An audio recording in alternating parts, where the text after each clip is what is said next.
आदिल दिन रात सफर करते हुए मंजिल के करीब पहुंच गया।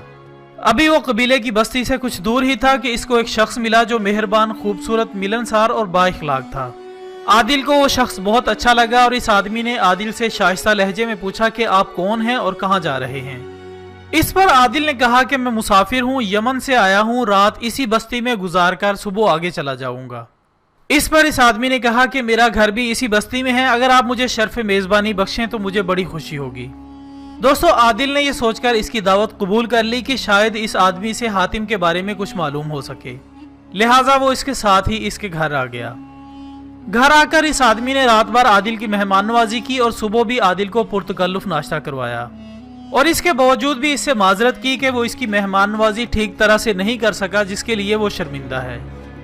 नाज़रीन इकराम, आदिल इसकी आजी और इसकी खुश इखलाकी से बहुत मुतासिर हुआ।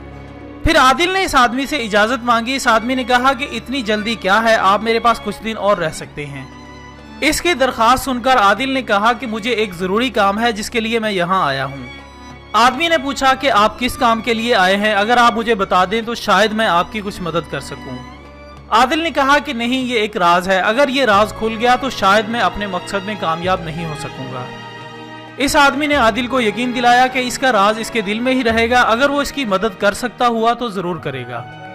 आदिल ने सोचा कि ये इतना अच्छा और आला इखलाक का मालिक है, जो कह रहा है वो सच ही होगा। चुनाचे आदिल ने इस आदमी को अपने बादशाह के हसद से लेकर हातिम के कत्ल तक की सारी बात बता दी। वो आदमी ये सुनकर मुस्कुरा दिया और आदिल को अपनी तलवार पेश करते हुए अपना सर इसके आगे झुका दिया।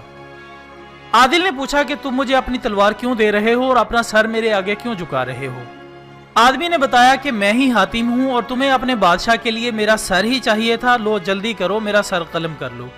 लो जल्दी करो, इससे पहले कि मेरे घर वाले जाग जाएं और शोर मचाएं। तुम जल्दी से अपना काम खत्म करो और चले जाओ।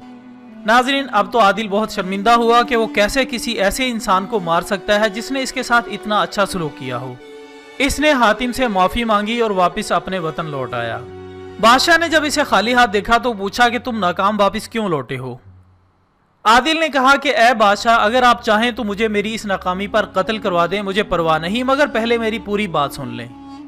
बादशाह ने आदिल को पूरी बात बताने की इजाजत दे दी।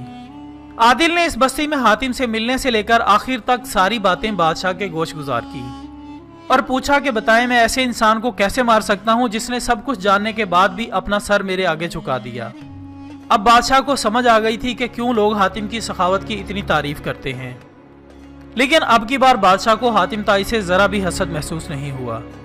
इसने अपने वादे के मुताबिक आदिल को इनामो कराम से नवाजा। नाज़रीन,